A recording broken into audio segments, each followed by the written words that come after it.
مریم سے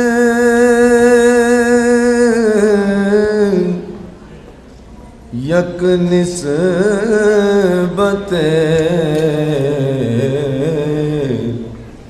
عیسیٰ زیست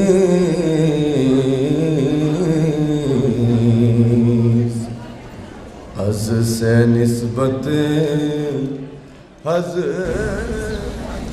نحمده ونصلي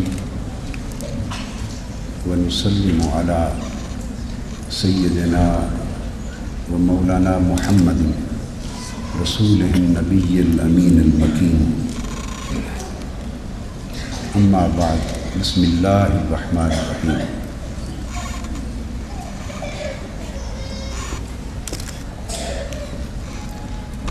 صدر مجلس میاں عمران مسعود صاحب، صوبائی وزیر تعلیم اور مہمان خصوصی صوبائی وزیر مذہبی امور و اوقاف سید سعید الحسن شاہ صاحب، اور مہمان خصوصی محترمہ ریٹائرڈ جسٹس ناصرہ جاوید اقبال صاحبہ، دیگر مہمانان گرامی قدر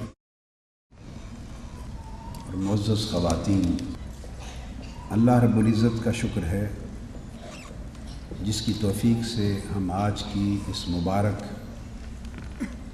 تقریب میں شریک ہوئے. اس موقع پر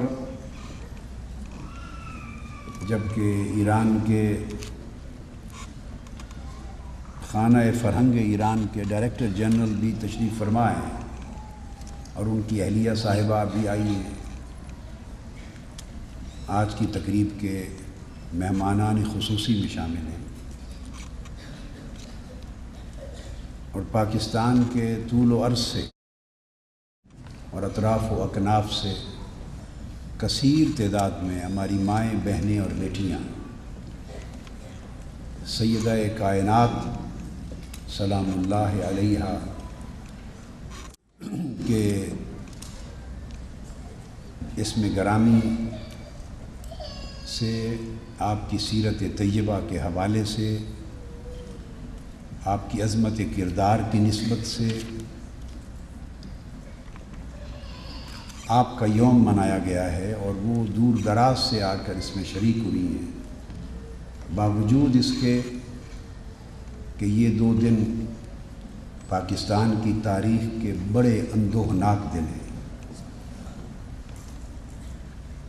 اور اتنی بڑی آزمائش کے دن ہیں کہ شاید ہماری آنکھوں نے اس نوعیت کی تکلیف، اس شدت کی، اس انتہا کی اپنی سرزمین پر پہلے کبھی نہیں دیکھی. ساری قوم ان لوگوں کے اور خاندانوں کے ساتھ شریک غم ہے جن کی زندگیوں کے چراغ بجھ گئے ہیں اور جس کے لواحقین اور پسماندگان ابھی تک دبے پڑے ہیں اور دکھوں، مصائب اور آلام کے پہاڑوں سے نکلنے کی انہیں ابھی تک کوئی سبیل نظر نہیں آ رہی. ہم سب اللہ تعالیٰ کے حضور مرحومین کی بخشش و مغفرت کے لیے اور جو زخمی ہیں اور دبے ہوئے ہیں ان کی بازیابی اور ان کی سلامتی کے لیے اور پوری قوم کی عافیت کے لیے دعا کرتے ہیں. ان مستحقین کو امداد فراہم کرنے کے لیے فنڈز پاکستانی قوم کی روایت ہے قائم کیے جاتے ہیں. جیسے ابھی میں نے سنا کہ ادارہ جنگ میموریل سوسائٹی، میر خلیل الرحمن میموریل سوسائٹی، اس نے بھی اعلان کیا ہے اور یہ آج کی تقریب کی میزبان بھی ہے میر خلیل الرحمان میموریل سوسائٹی اور تحریک منہاج القرآن کا شعبہ خواتین، جسے منہاج القرآن ویمن لیگ کہتے ہیں۔ تو یہ جوائنٹ وینچر ہے، وہ مبارکباد کے مستحق بھی ہیں، اور انہوں نے یہ قدم اٹھایا ہے۔ ایسے فنڈز میں ہم سب کا ایوانی اور ملی فریضہ ہے کہ حصہ لیں، اپنے لقمے چھوڑ کر بھی ان کو مہیا کرنا، یہ ہمارے دین اور ایمان کی تکمیل کا تقاضا ہے۔ اپنا سکھ چھوڑ کر بھی ان کے دکھوں کو بانٹنا اور ان کا سہارا بننا، یہی دین اور یہی ایمان ہے۔ جو لوگ ایسے وقت میں دکھیوں کا سہارا نہیں بنتے، ان کی بندگی کی اللہ کی بارگاہ میں کوئی ضرورت نہیں ہوتی۔ تو قوموں کا یہ وقت ان کے کردار کے، ان کے ایمان اور ان کے دین اور ان کی غیرت ملی، اس کا امتحان ہوتا ہے، اور میں امید کرتا ہوں پاکستانی قوم اس میں ہرگز پیچھے نہیں رہے گی۔ یہ جذبہ الحمدللہ پاکستانی قوم میں اقوام عالم سے بڑھ کر ہے، کم نہیں ہے۔ اس موقع پر تحریک منہاج القرآن کا ایک شعبہ ہے جسے منہاج ویلفیئر فاؤنڈیشن کہتے ہیں۔ اس کا ہیڈ کوارٹر ہمارا لنڈن میں ہے۔ یہ پورا گلوبل شعبہ ہے منہاج ویلفیئر فاؤنڈیشن۔ جیسے تحریک منہاج القرآن کا مرکز ہیڈ کوارٹر لاہور میں ہے، منہاج ویلفیئر فاؤنڈیشن کے ہیڈ کوارٹر لنڈن میں ہے۔ چونکہ اس کے تحت پوری دنیا میں امت مسلمہ پر جہاں بھی مشکلات آتی ہیں تو منہاج ویلفیئر فاؤنڈیشن کے ذریعے تحریک منہاج القرآن ہر جگہ اپنی بساط بھر انسانیت کی خدمت کے لیے پہنچتی ہے۔ تو اسی کا یہاں پر جو آپریشن ہوتا ہے وہ اس کی برانچ ہوتی ہے، لہٰذا ہم نے منہاج ویلفیئر فاؤنڈیشن کے تحت اپنی ایمبولینسز اور کچھ ٹرکس، فوری طور پہ ادویات اور ٹرک میں کچھ سامان اور خوراک اور ایسا اہتمام کر کے آج ہی ہنگامی طور پہ ایک وفد کے ساتھ روانہ کیا ہے، اس لیے کہ وہ جا کے ضروری امداد بھی فراہم کریں اور جائزہ لے آئیں کہ اس امداد کو مؤثر اور منظم طریقے سے ضرورت مندوں کو صحیح تک پہنچانے اور حسب ضرورت پہنچانے کا نظام کیا ہو۔ ایک آدھ دن میں ڈٹرمن کر کے تو پھر وسیع پیمانے پر اس کا آغاز آگے کر دیا جائے گا۔ آپ لوگ بھی اس میں جس فاؤنڈیشن اور جس پلیٹ فارم کے ذریعے بھی آپ کو سہولت ہو اس میں شریک ہوں، مگر ان کی مدد اس وقت پوری قوم کا بنیادی فریضہ ہے۔ اور حکومت پاکستان سے میری درخواست ہے کہ وہ اپنے تمام تر وسائل، توانائیاں، افرادی قوت اور افواج پاکستان کے جوانوں کی قوت بطور خاص میکسیمم جتنا پاسبل ہو سکے بروئے کار لائے اور ان دبے ہوئے لوگوں کی ہر صورت مدد کرے۔ مجھے آج آتے ہوئے اطلاع آئی، ٹیلی فون پہ اطلاع ملی کہ کچھ لوگوں کے موبائل فون آ رہے ہیں کہ ہم ابھی تک زندہ ہیں، ہمیں آ کے اسلام آباد کی باتیں نکالا جائے، مگر وہ معلوم نہیں ہو رہا کہ کس بلڈنگ کے نیچے دبے پڑے۔ اس انداز کا یہ بحران ہے۔ اللہ رب العزت ہماری سب کی اور امت مسلمہ کی اور پوری انسانیت کی مدد فرمائے۔ آج کی کانفرنس سیدہ کائنات سیدہ فاطمۃ الزہرا رضی اللہ تعالی عنہا کے نام سے معنون ہے، ان کے نام سے منسوب ہے۔ آپ کا اسم گرامی آپ کو معلوم ہے فاطمہ ہے۔ مسند دیلمی میں ابو ہریرہ رضی اللہ تعالیٰ عنہ روایت کرتے ہیں، اور مستدرک حاکم میں امام حاکم حضرت علی رضی اللہ تعالیٰ عنہ سے روایت کرتے ہیں، فرماتے ہیں کہ آپ کا نام فاطمہ اس لیے رکھا گیا، اور آپ اندازہ کریں کہ نام پیدائش کے وقت رکھا جاتا ہے۔ حضور علیہ السلام نے آپ کا نام فاطمہ اس لیے رکھا، انما سمیت فاطمہ لأن اللہ فاطمہا وحجبہا عن النار۔ فاطمہ فاطمہ فتمن سے نکلا ہے یہ لفظ، اس کا مطلب ہے روک بن جانا، ڈال بن جانا، روک لینا۔ تو فرمایا کہ ان کا نام فاطمہ اس لیے ہے کہ اللہ تعالیٰ نے ان کو دوزخ کی آگ سے، اور ایک روایت میں ہے ان سے سچی محبت کرنے والوں اور ان کی سچی پیروی کرنے والوں کو دوزخ کی آگ سے اللہ تعالیٰ نے ان کو روک لیا ہے، محفوظ کر لیا۔ آپ کا لقب بطول ہے۔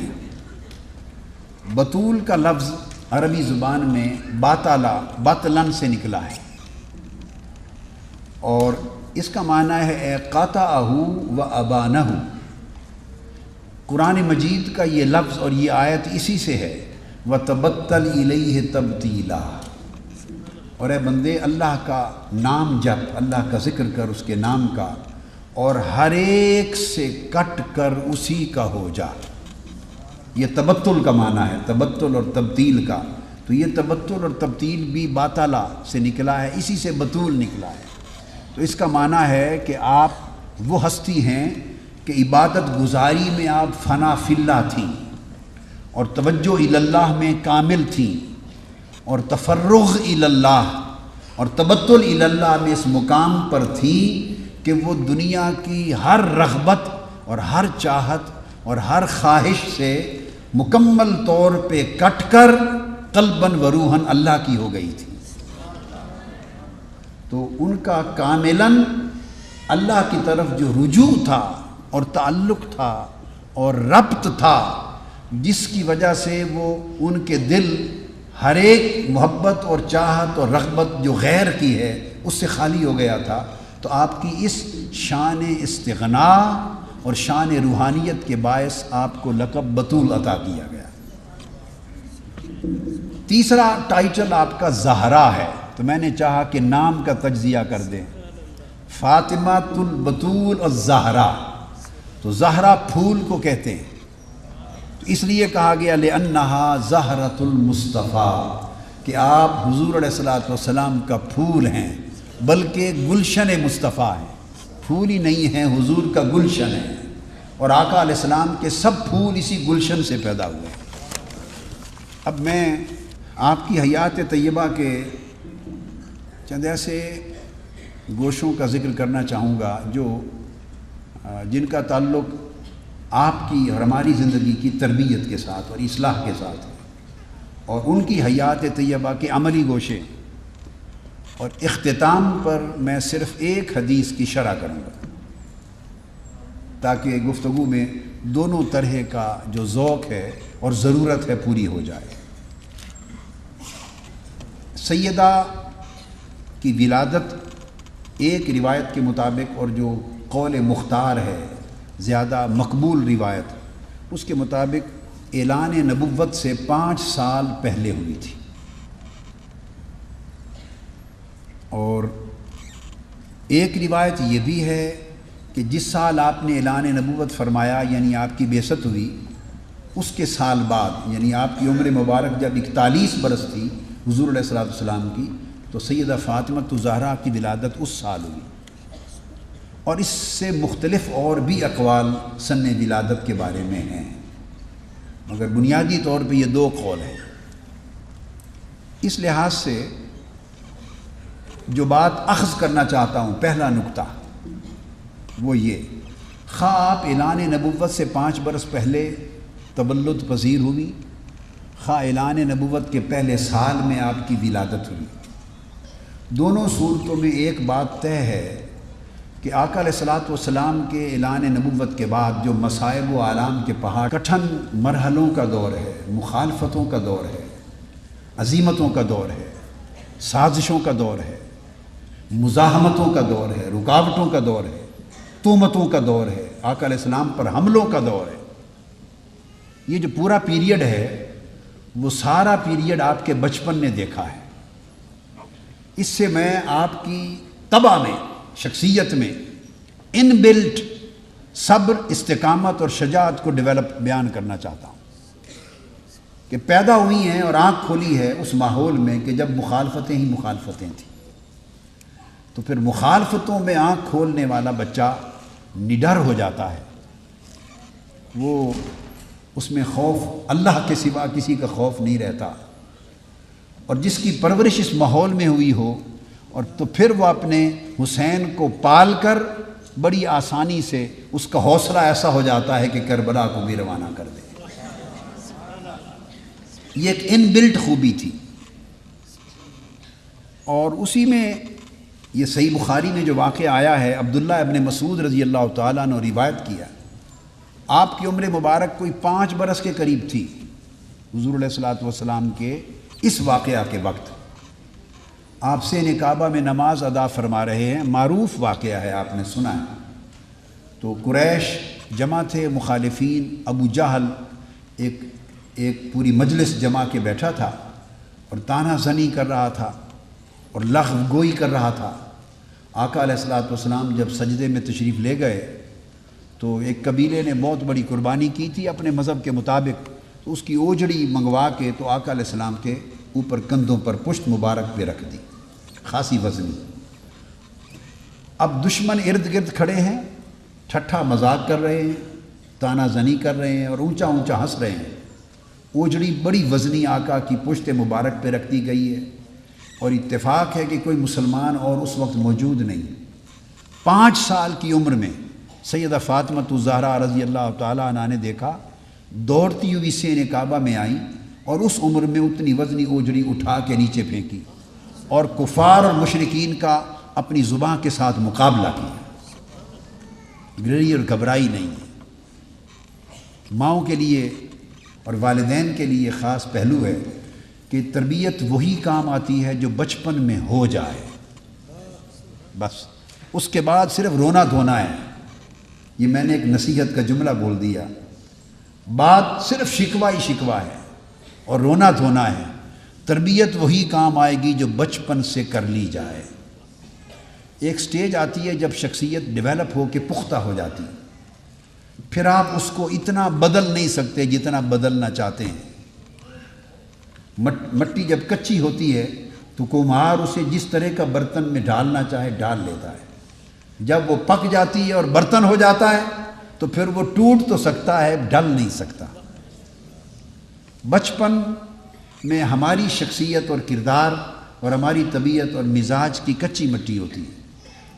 ماں باپ کمہار کی طرح ہوتے ہیں، وہ جس طرح ڈالنا چاہیں گنجائش ہوتی ہے کہ ڈال لیں، اور اگر وہ وقت لاڈ میں برباد ہو جائے اور بچے جوان ہو جائیں اور بگڑ جائیں تو پھر مشکلات ہوتی ہیں۔ یہ میں نے پہلی چیز اس میں سے ڈیرائیو کی آپ کے لیے۔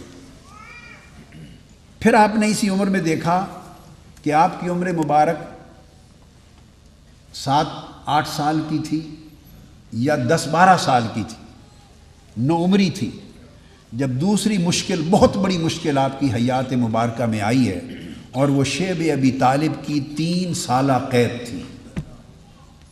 اس 7 سے 10 سال کی عمر مبارک کے عرصہ میں آپ نے 3 سال شیب ابی طالب پہاڑوں کی گھاٹی میں اپنے بابا حضور کے ساتھ اور اپنے خاندان کے ساتھ قید کاٹی ہے۔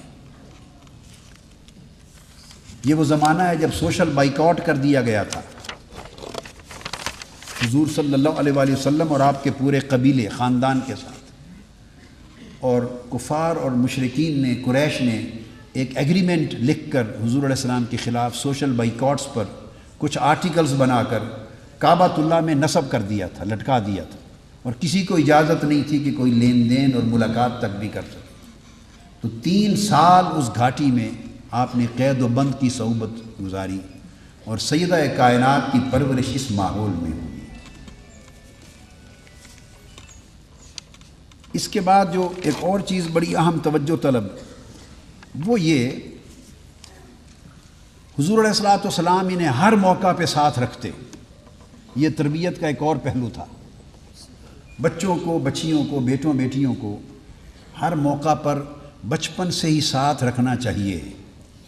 یہ تربیت کا ایک بنیادی حصہ ہے۔ ہم ایسا کرتے ہیں کہ جہاں دین سیکھنے کی جگہ ہے، جہاں تربیت ہے، جہاں کچھ فیض ملنا ہے، رشد و ہدایت ملنی ہے، تعلیم و تربیت کا کچھ خیرات نصیب ہوگی، وہاں تو خود چلے جاتے ہیں۔ اول تو ہمارا شعار، قومی شعار یہ ہے کہ صرف مرد جاتا ہے، عورت کا بھی حق نہیں، عورت صرف روٹیاں پکائے گی، بریانیاں بنائے گی، کھانے بنائے گی اور خاندان کو کھلائے گی، پہلے ناشتہ، اس سے فارغ ہو کر پھر لنچ، اس سے فارغ ہو کر پھر ڈنر، اور پھر اس کے بعد سارے معاملات کرے گی عورت کا۔ ہم نے یہ منصب بنا دیا ہے، اور یہ سارا منصب شریعت محمدی اور سنت محمدی کے خلاف ہے۔ مگر افسوس یہ کہ کوئی رہنمائی کرنے والا نہیں ہے۔ ہم مرد جائیں گے، عورتوں کو بھی اجازت نہیں کہ وہ بھی جائیں۔ انگلینڈ، یورپ، اسپین میں کئی ملکوں میں یہ واقعہ ہوا۔ مجھے خواتین نے لکھ کے شکایت کی کہ جب اجتماع ہوتے ہیں جہاں دین سیکھنا ہے تو ہمارے شوہر کہتے ہیں کہ وہاں پردہ ہے، پردے کی وجہ سے نہیں لے جاتے۔ تو میں نے ان سے کہا، خطاب میں کہا، میں نے کہا جہاں ان کو بھیجتے ہو وہاں پردے کا کوئی وجود بھی کبھی نظر آیا ہے؟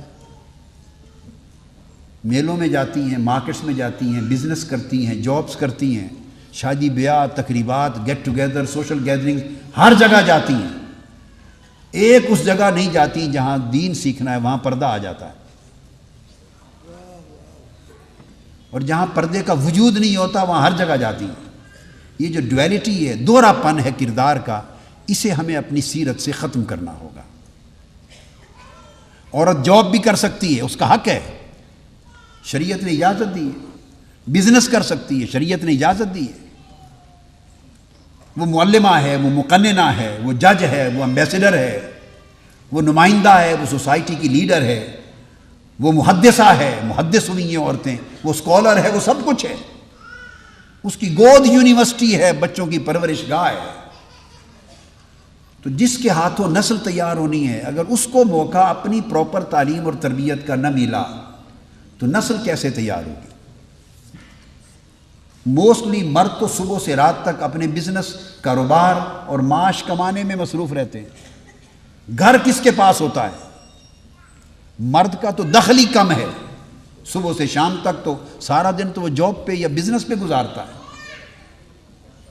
گھر پورا تو ماں کے ہاتھ میں ہے، بیٹی کے ہاتھ میں۔ تو جس نے گھر سنوارنا ہے، جس نے نسل کو سنوارنا ہے، جس نے سوسائٹی کو سنوارنا ہے، اس کے لیے تعلیم و تربیت کے مواقع کم ہوں تو حیف ہوگا اس سوسائٹی پر۔ تو خواتین کی تعلیم کے لیے بجٹ کئی گنا زیادہ کیا جانا چاہیے، اور ان کی تربیت کے مواقع کہیں زیادہ ہونے چاہیے۔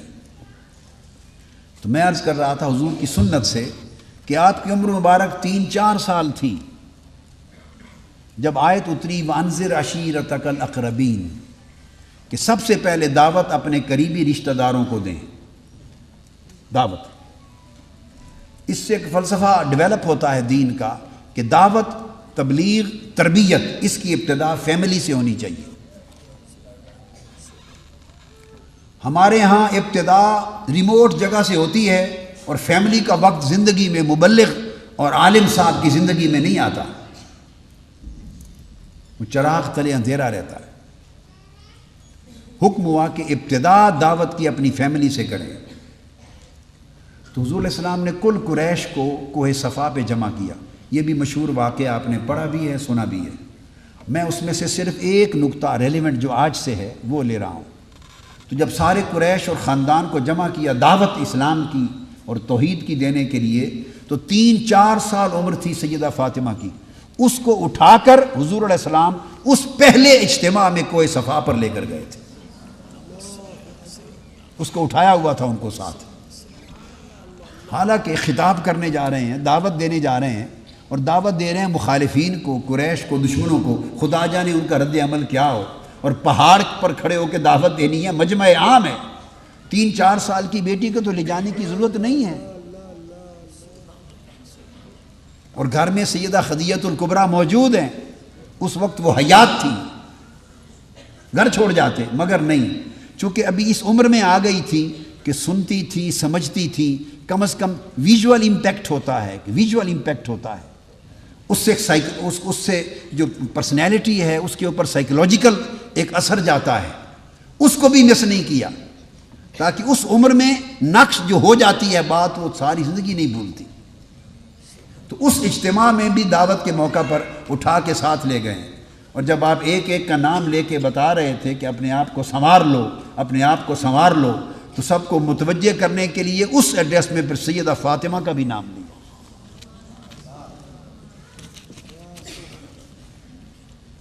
یہ بنیادی جو نقطہ اس میں سے وہ یہ ہوا کہ اس عمر سے انگلی پکڑ کے بچوں کو تربیت کے لیے ساتھ لے کے چل پڑنا چاہیے،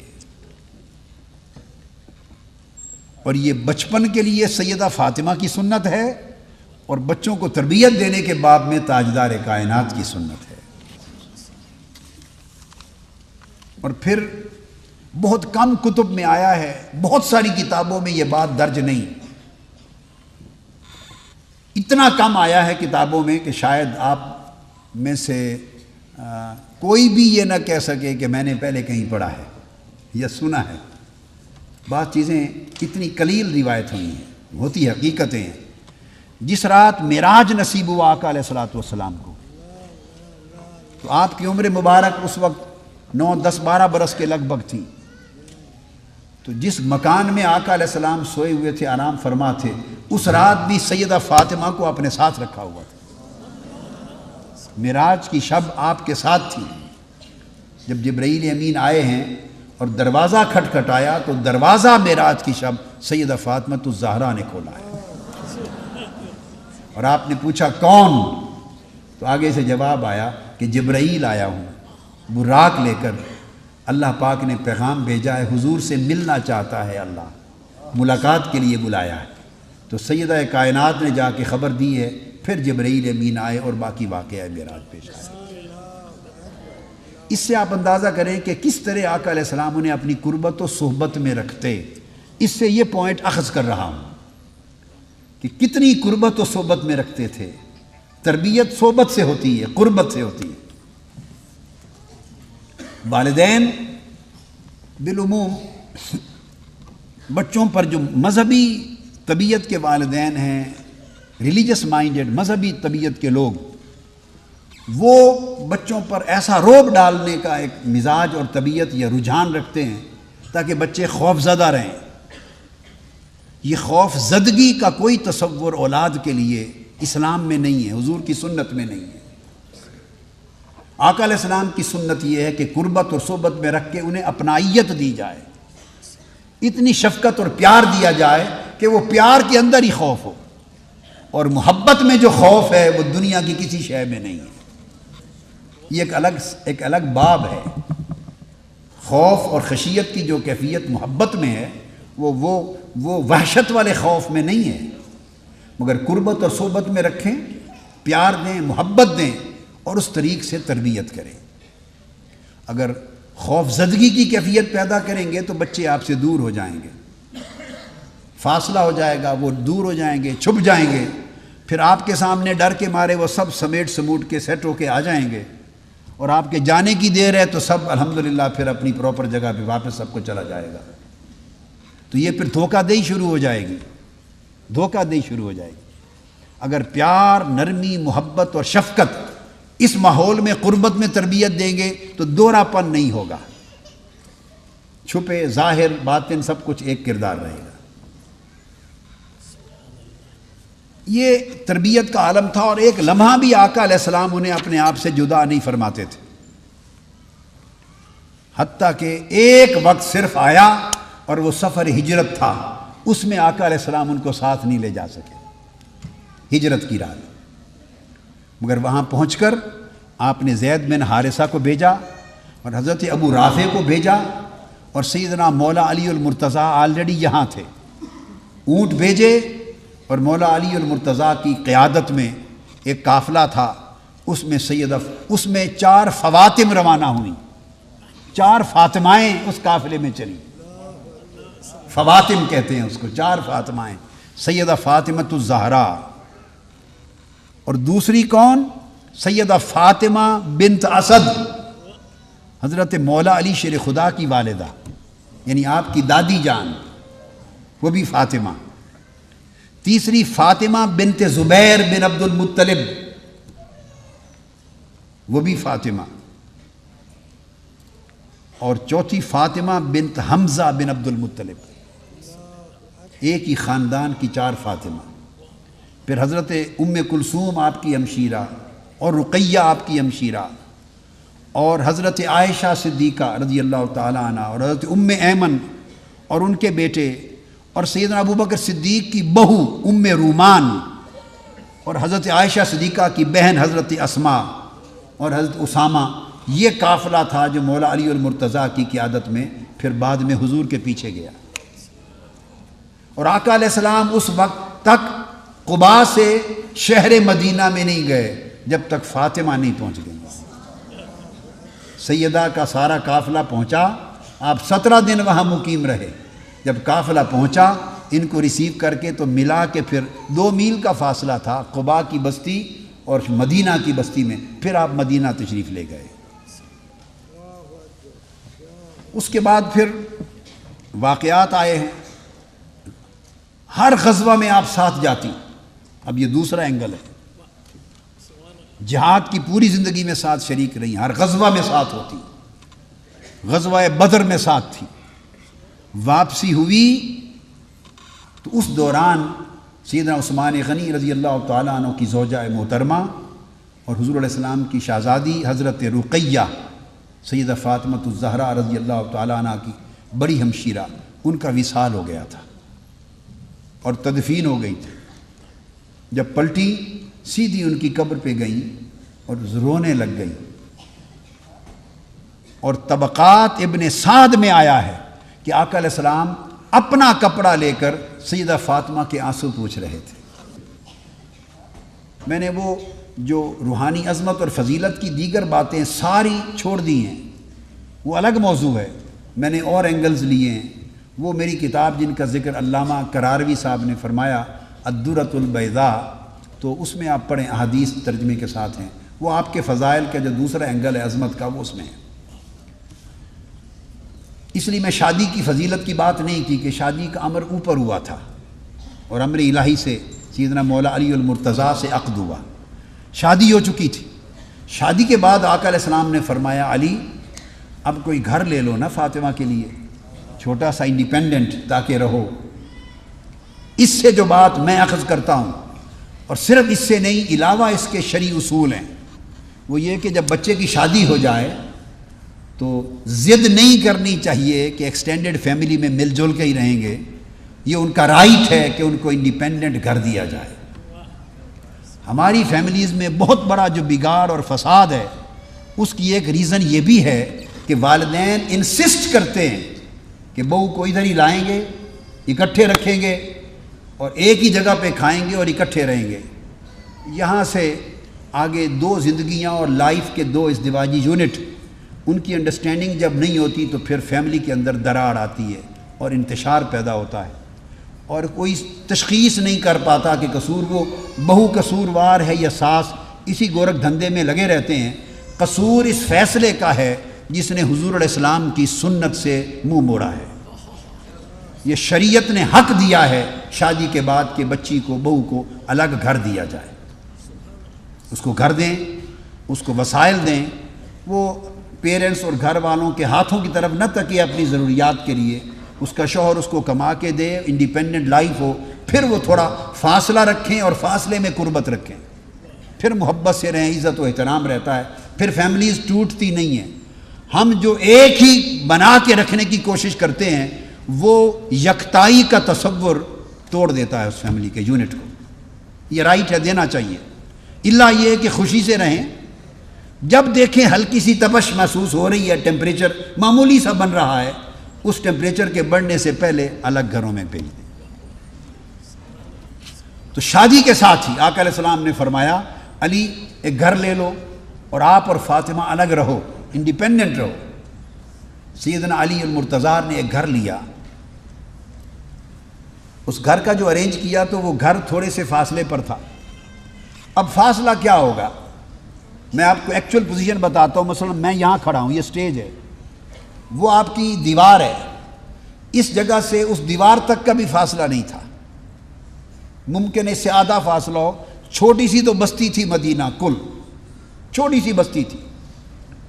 اور آج جو مسجد نبوی کی اس وقت تعمیر ہو جانے کے بعد، نئی تعمیر کے بعد جو حدود ہیں، یہ حدود پورے اس وقت کی بستی مدینہ کے اوپر حاوی ہیں. اتنی بستی تھی جس میں آقا علیہ السلام آرام تشریف فرما تھے. اور جنت البقیع جو 2 قدموں کے فاصلے پر ہے وہ قبرستان تھا، اور قبرستان ہمیشہ شہر سے باہر ہوتا تھا. تو بستی اتنی تھی. اس بستی میں کتنا دور گھر ہوگا؟ آپ اس بیسک کنسیپٹ کو سمجھیں. جو میں نقطہ عرض کرنے والا ہوں کہ آقا علیہ السلام کو اس بستی میں گھر کتنا دور ہو سکتا ہے. اتنی دوری بھی فاطمہ کی خود سے گوارا نہ تھی. محبت یہ تھی. تو گھر دور لے لیا. جب آقا علیہ السلام کو پتہ چلا کہ گھر وہ لیا ہے، تو یہ عبداللہ بن عامر بھی روایت کرتے ہیں اور عبداللہ بن عباس بھی روایت کرتے ہیں حضرت حارثہ بن نعمان انصاری سے. تو آقا علیہ السلام نے خواہش کا اظہار کیا، فاطمہ ایسی سبیل نہیں ہو سکتی کہ گھر میری رہائش گاہ کے قریب لے لو تاکہ آتے جاتے تمہیں دیکھ لیا کروں. اب آپ کا در انور تو مسجد کے قریب تھا. دروازہ مسجد نبوی کے سین میں کھلتا تھا. اس کی تو لوکیشن ایک بڑی اسپیشل تھی، اور وہ گھر مسجد نبوی کی دوسری سمت تھا. بس فرق اتنا تھا.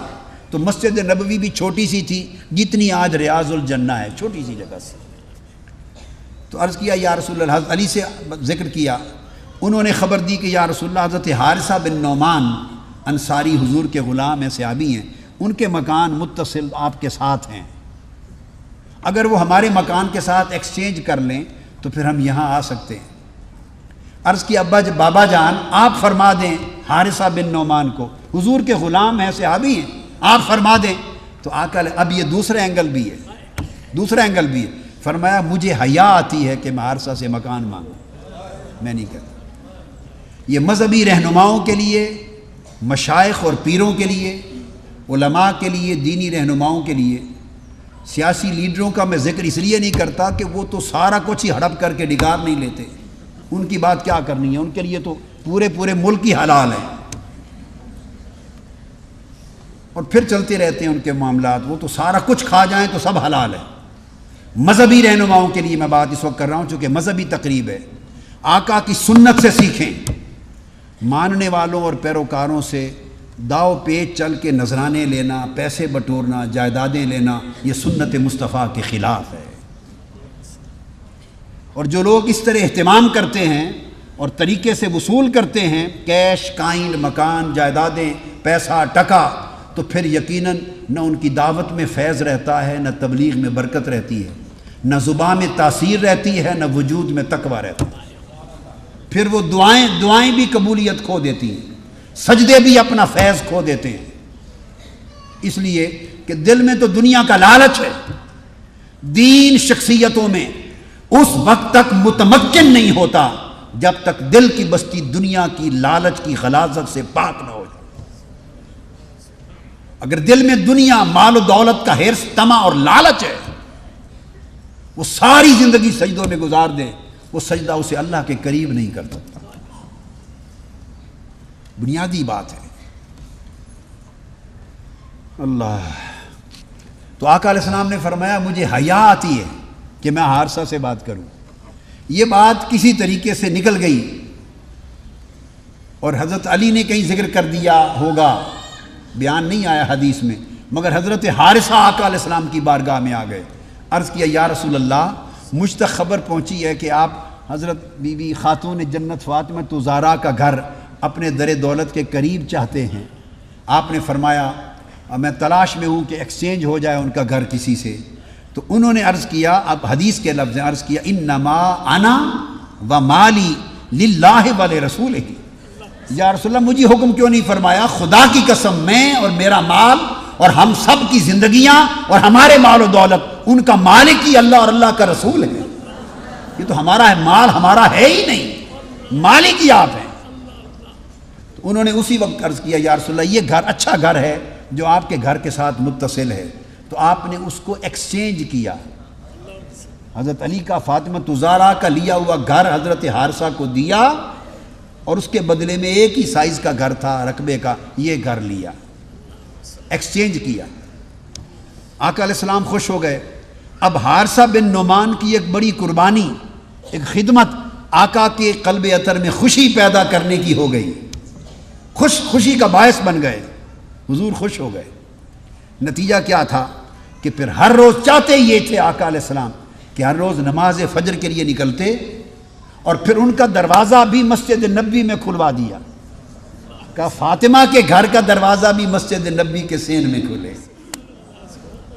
جب گزرتے اپنے گھر سے تو وہ دروازہ سامنے پڑتا، اس دروازے کے سامنے رک کر ہر روز نماز فجر کے بعد بآواز بلند کہتے الصلاۃ یا اہل بیت محمد، الصلاۃ یا اہل بیت محمد انما یرید اللہ لیذھب عنکم الرجس ویطہرکم تطہیرا۔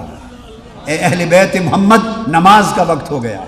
بس یہ آواز دے کے جگا کے ہر روز جاتے تھے، اور پھر یہ آیت پڑھ دیتے جو اہل بیت اطہار کی طہارت اور عصمت کی شان میں اتری ہے، جس نے چادر تطہیر عطا کی ان کو۔ اب یہ آقا کی خوشی تھی، اور آتے جاتے جھانک کے دیکھ لیتے اور پوچھ لیتے فاطمہ کیا حال ہے؟ بھی حسن حسین کے رونے کی آواز آ جاتی، بغیر پروگرام اطلاع کے اندر چلے جاتے، میرا حسین کیوں رو رہا ہے؟ حسن کی اٹھا لیتے۔ بھائی یہی خوشی تھی، یہی چاہتے تھے کہ مجھے یہ سہولت مل جائے، اور یہ فراہم کر دی حارثہ بن نعمان نے۔ اب دیکھیے آقا علیہ السلام نے مکان کے صلے میں مکان دیا تھا، احسان تو کسی کا نہیں لیتے، مکان کے بدلے میں مکان دیا، مگر ایکسچینج آف ہاؤسز کے ساتھ ایک خوشی بھی تو ملی تھی نا، اس کا بدلہ بھی نہیں دیا تھا۔ آپ میری بات کو سمجھیں، مکان کے بدلے میں مکان دے دیا، یہ تو ایکسچینج ہو گیا۔ اب اس تبدیلی مکان سے جو دل کو خوشی ہوئی تھی کہ فاطمہ قریب آ گئی تھی سلام اللہ علیہ، اب اس خوشی کا بدلہ بھی دینا چاہتے تھے۔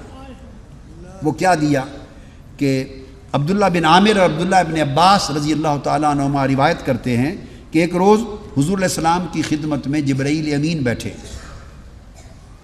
حضرت حارثہ بن نعمان باہر سے آئے، قریب آئے تو انہوں نے سلام عرض کیا، اور ایک روایت میں آیا ہے کہ قریب ہوئے مگر جھجک کی وجہ سے سلام نہیں کہا۔ یہ چیزیں بیان میں ہوتی ہیں، مین سبسٹنس کے ساتھ ریلیونٹ نہیں ہیں۔ قریب آئے، سلام کہا، حضور علیہ السلام نے فرمایا حارثہ بعد میں تمہیں معلوم ہے میرے ساتھ کون شخص بیٹھا تھا؟ عرض کہ یا رسول اللہ نہیں معلوم۔ آپ نے فرمایا جبرائیل امین بیٹھے تھے۔ تو وہ کان میں کوئی گفتگو سرگوشی کر آہستہ آہستہ کچھ باتیں کر رہے تھے۔ وہ بھی طالب دیدار رہتے تھے، آتے تو اللہ کا حکم وہی لے کر آتے تھے، آتے اللہ کے حکم سے تھے، جاتے اپنی مرضی سے تھے۔ جب دیدار مصطفیٰ کی پیاس بجھ جاتی تب جاتے۔ تو فرمایا جبرائیل تھے، اور تمہیں معلوم ہے حارثہ جبرائیل نے تمہارے بارے میں کیا کہا ہے؟ یہ وہ بدلہ دیا خوشی کا۔ عرض کیا یا رسول اللہ نہیں معلوم۔ فرمایا جبرائیل نے تمہارے بارے میں کہا انہو من الثمانین، یہ حارثہ بن نعمان ان 80 افراد میں سے ہے، بس اتنا فرما دیا، یہ ان 80 افراد میں سے ہے۔ پوچھا حضور علیہ السلام نے جبرائیل وہ 80 افراد کون سے ہیں جن کی طرف اشارہ کر رہے ہو؟ تو جبرائیل امین نے عرض کی یا رسول اللہ جب فتح مکہ کے بعد غزوہ حنین ہوگا اور 12,000 کا لشکر ہوگا اسلام کا، اور ادھر سے صرف ایک لشکر باقی قبائل کے علاوہ ایک مین لشکر لڑنے والا وہ 40,000 مسلح جوانوں کا ہوگا، اور پھر ارد گرد کے اور قبائل بھی ان کے ساتھ آ ملیں گے۔ تو اس وقت وہ جب انتہائی سخت حملہ کریں گے تو پورے لشکر میں غزوہ احد کی طرح بغدر مچ جائے گی، اور ایک لمحے کے لیے غزوہ حنین میں کفار مار کا سر کر لیں گے، اور سارے لشکر اسلام کے سپاہی منتشر ہو جائیں گے، کچھ سمجھ کسی کو نہیں آئے گی کہ کیا ہو گیا، دائیں بائیں منتشر ہو جائیں گے، اور ایک وقت آئے گا کہ صرف 80 صحابہ آپ کے ارد گرد آپ کا دامن تھام کر آپ کے دفاع میں سیسا پلائی ہوئی دیوار بن کے کھڑے ہوں گے۔ اس کے بعد آپ آواز دیں گے تو پلٹ کے سارے آ جائیں گے۔ وہ جو 80 صحابہ اس آخری لمحے بھی آپ کے ارد گرد دفاع کے لیے کھڑے ہوں گے، حارثہ بن نعمان کو ان میں شامل کر دیا گیا۔ اور اس کے علاوہ پھر صرف یہی نہیں، پھر حدیث پاک میں ہے کہ حضور علیہ السلام یہ ایک صلہ دیا، اور پھر یہ دنیا کا صلہ تھا۔ آخرت میں صلہ دیا۔ حضور علیہ السلام نے فرمایا کہ میں جنت میں گیا اور میں نے قرآن مجید کی قرات سنی، جنت میں قرآن مجید کی تلاوت قرات سنی، اور میں نے پوچھا جبرائیل یہ قاری جنت کون ہے جو قرآن کی تلاوت کر رہا ہے؟ انہوں نے کہا حارثہ بن نعمان ہے۔ یہ جو حضرت فاطمہ کا گھر حضور کو قریب لا کر حضور کو خوش کیا تھا، اس کے صلے میں دنیا بھی مل گئی، آخرت بھی مل گئی۔ سو اس طرح سیدہ کائنات پھر آپ کے ساتھ غزوہ خندق میں بھی شریک ہوئی، کھانا بنا کے لائی، کھلاتی تھی، سفر حدیبیہ میں بھی شریک تھی، فتح مکہ کے سفر میں بھی شریک تھی، جب حوازن اور ثقیف کے قبائل کے ساتھ غزوات تھے ان میں بھی شریک تھی، اور حجۃ الوداع کے سفر میں بھی شریک تھی، اور جب آقا علیہ السلام نے مالا اعلیٰ کو سفر فرمایا تو تب بھی آپ ہی کا دست اقدس حضور کے سینے اقدس تھے۔ یہ بیان تھا جو میں نے چند گوشے آپ کی سیرت طیبہ کے پیش کیے، اور یہ عرض کرنا چاہتا ہوں اس امر میں کوئی شک نہیں ہے کہ اگر کسی نے عبادت گزاری اور پرہیزگاری کا ماڈل دیکھنا ہو تو اس میں بھی رول ماڈل سیدہ فاطمۃ الزہرا ہے۔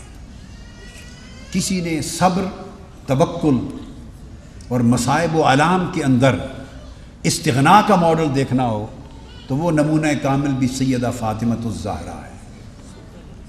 کسی نے استقامت اور شجاعت کا ماڈل دیکھنا ہو تو وہ بھی نمونہ کامل سیدہ فاطمۃ الزہرا ہے، اور کسی نے علم اور معرفت اور تعلیم، علم اور معرفت کا اور شعور کامل کا ماڈل دیکھنا ہو تو وہ بھی سیدہ فاطمۃ الزہرا ہے۔ پاک علیہ السلام نے پوچھا کہ عورت کی سب سے بڑی فضیلت کیا ہے؟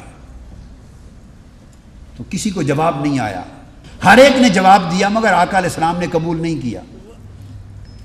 تب سیدنا مولا علی المرتضیٰ کو بھی جواب نہیں آیا، تب وہ چپکے سے گھر گئے، ان سے پوچھا کہ عورت کی سب سے بڑی فضیلت کیا ہے، اور پھر دوبارہ شام کو آئے، شام کو پھر مجلس ہوئی آقا کی بارگاہ کی، پلٹ کر آئے، اس وقت جواب دیا آقا دن کو آپ نے ایک سوال پوچھا تھا، فرمایا پوچھا تھا تو اجازت ہو تو جواب عرض کروں؟ فرمایا بتاؤ۔ یہ جواب دیا کہ عورت کی سب سے بڑی فضیلت یہ ہے، یعنی یہ تو ہے کہ عورت غیر محرم کو نہ دیکھے، اور دیکھنے کا ایک معنی ہے، دیکھنے کا ایک معنی ہے، وہ دیکھنا جو برائی پیدا کرتا ہے۔ یہ تو نہیں ہے کہ بینائی ختم ہو گئی عورتوں کی، مرد، اور یہ مرد کے لیے بھی وہ فضیلت ہے کہ مرد بھی نہ دیکھے۔ غض بصر کا حکم علماء اور مرد لوگ عورتوں کو دیتے ہیں کہ نگاہ نیچی کرو، اور بھولتے ہیں کہ نگاہ نیچی کرنے کا حکم ان سے پہلے مردوں کے لیے بھی ہے۔ نگاہ کی پاکیزگی مرد کی بھی ہے، عورت کی بھی ہے، تب سوسائٹی پاک ہوتی ہے۔ خیر، تو عرض کیا یا رسول اللہ جواب یہ ہے کہ یہ تو ہے کہ عورت نہ دیکھے، لیکن فرمایا کہ بڑی فضیلت یہ ہے کہ ایسی ہو کہ مرد بھی نہ دیکھ سکے، کسی غیر محرم نے نہ دیکھا ہو۔ اب حدیث کا جو اگلا جملہ وہ ذہن سے اتر گیا، ان کے نہیں بیان کر سکے، وہ یہ تھا، آقا علیہ السلام نے فرمایا علی بتاؤ جواب کس سے پوچھ کر آئے ہو؟ یہ کس سے پوچھ کر آئے ہو؟ انہوں نے عرض کیا یا رسول اللہ سیدہ فاطمۃ الزہرا سے پوچھ کے آیا۔ آقا علیہ السلام مسکرا پڑے۔ یہ مقام تھا جب یہ حدیث وارد ہوئی، جب عرض کیا حضور میں فاطمہ سے پوچھ کے آیا ہوں، حضور نے فرمایا ان فاطمہ بدعۃ منی، فاطمہ میرا ٹکڑا ہے۔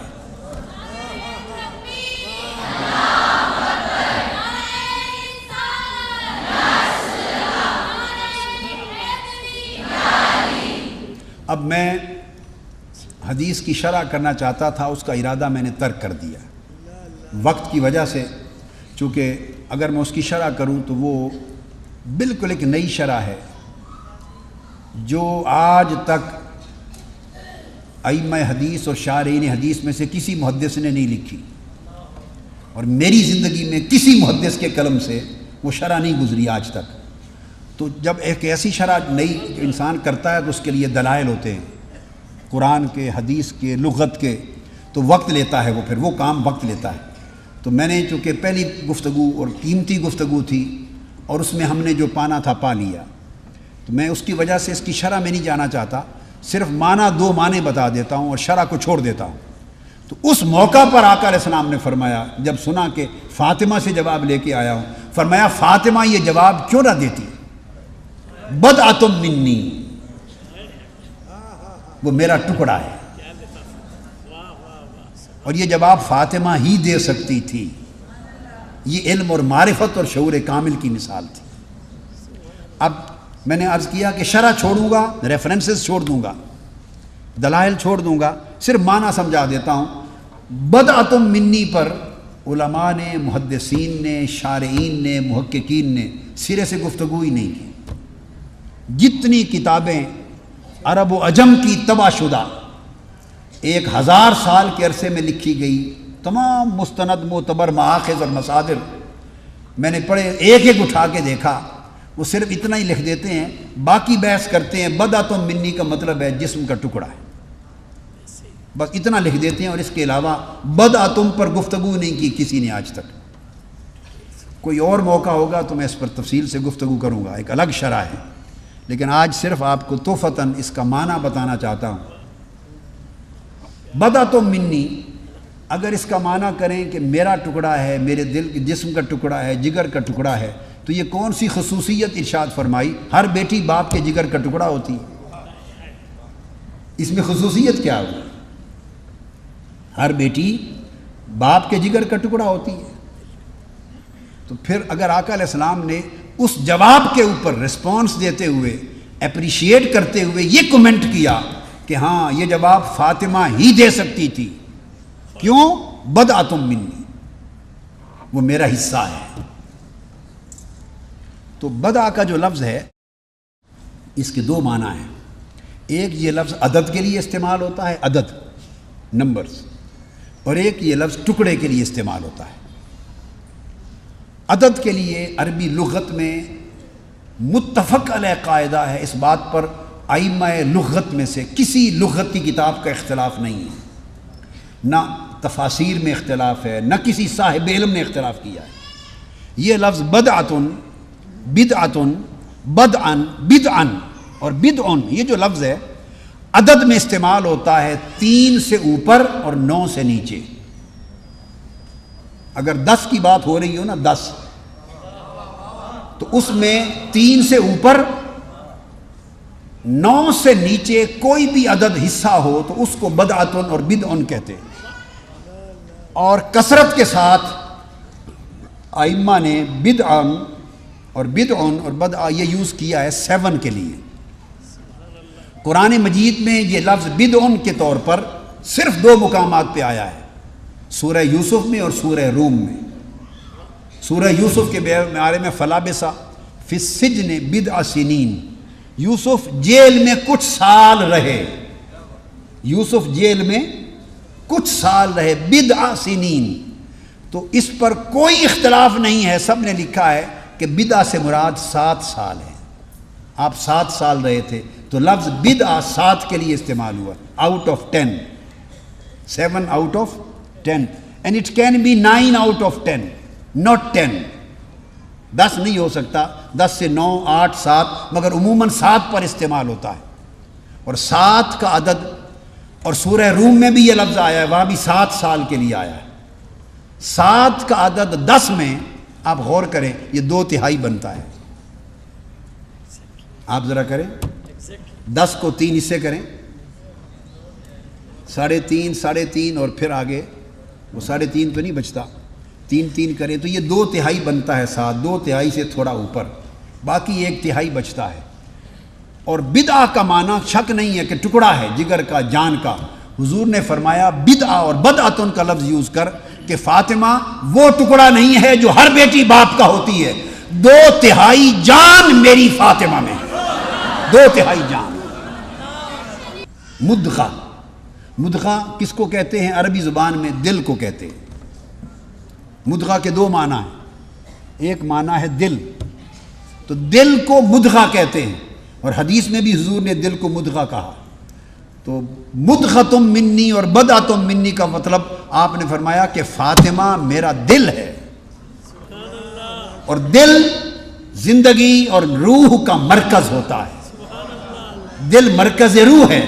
گویا فاطمہ کا وہ تعلق ہے میری جان کے ساتھ کہ فاطمہ میری مرکز روح ہے. میری روح فاطمہ میں ہے, میری روح فاطمہ میں ہے. اس لیے جب وہ بولتی ہے تو وہ میرا کلام اور میری معرفت بولتی ہے. اور مدغہ کا دوسرا معنی ہے جب ماں کے رحم میں جب ہو جاتا ہے کنسیپشن تو سب سے پہلے نطفہ ہوتا ہے. نطفہ میاں بیوی کے ملاپ سے نطفہ ایک عرصہ رہتا ہے, کچھ ویکس کے بعد نطفہ کنورٹ ہو جاتا ہے علاقہ. ایک ہینگنگ میس ہوتا ہے, ہینگنگ میس. وہ اینڈومیٹریم یوٹرس کے اندر ہینگ کرتا ہے جالے کی طرح, اس کو کہتے ہیں علاقہ. پھر علاقہ کی کنڈیشن کئی ہفتے رہتی ہے. علاقہ جب اپنا پیریڈ مکمل کرتا ہے تو وہ کنورٹ ہو جاتا ہے مدغہ میں. یہ تیسری سٹیج ہے نطفہ علاقہ. قرآن نے کہا فَخَلَقْنَا الْعَلَقَةَ مُدْغَةً فَخَلَقْنَا الْمُدْغَةَ عِظَامًا. جب مدغہ بنتا ہے تو اس پر ہڈیوں کا ڈھانچہ اور گوشت پوست چڑھا کے شخصیت مکمل ہو جاتی ہے. تو جب مدغہ تیار ہوتا ہے تو حدیث میں حضور نے فرمایا اس مدغہ میں روح ڈالی جاتی ہے. روح نہ نطفہ کے سٹیج پہ آتی ہے نہ علاقہ کے سٹیج پہ آتی ہے. جب مدغہ بنتا ہے تو روح مدغہ میں آتی ہے. تو گویا جس میں روح آئے اس کو مدغہ کہتے ہیں. حضور نے فرمایا فاطمہ تو بدعۃ منی و فاطمہ تو مدغۃ منی, کہ فاطمہ میرا وہ ٹکڑا ہے جس میں میری روح ہے. کیونکہ میری روح فاطمہ میں ہے اس لیے وہ چلتی ہے تو اس کا چلنا میری طرح کا ہے, وہ بولتی ہے تو اس کا بولنا میری طرح کا ہے.